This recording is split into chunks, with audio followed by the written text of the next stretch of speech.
เศร้าก็พอจะหูว่าเจ้าอกหักคงจะถือคนหาทำหายใจก็เห็นกันมาตั้งนานบอกเคยเห็นเจ้านั้นห้องไห้แต่วันนี้ต้องมาเสียใจจนมีน้ำตาถ้าพี่เป็นแบบนี้ก็คงเสียใจจะทนหับได้อย่างใดถ้าเป็นอย่างนั้นหลายคนก็เคยเจ็บซ้ำมาเหมือนกันเมื่อถือคนหักเขานั้นเขามานอกใจอยากจะเซ็ดน้ำตาซ้ำๆจากคนใจดำที่เหตุให้เจ้าต้องเสียน้ำตาต้องเจ็บใจแบบนี้จงลืมมันไปกับคนหลายใจคนใจดำในเมื่อมันเจ็บนะ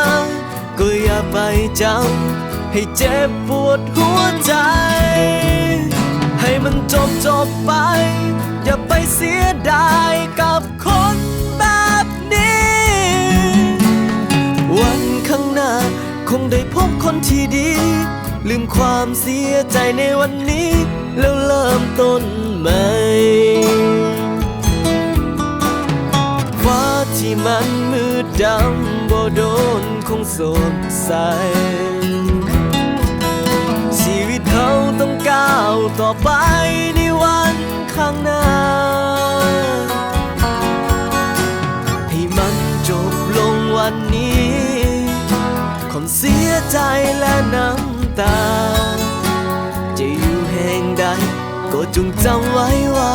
บ่มีเขาเขาก็อยู่ได้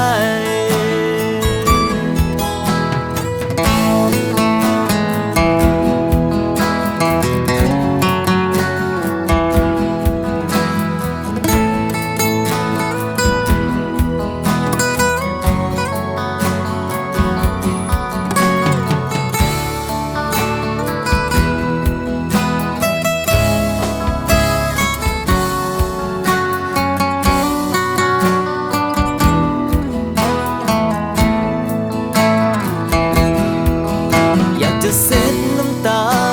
ซ้ำๆจากคนใจดำที่เหตุให้เจ้าต้องเสียน้ำตา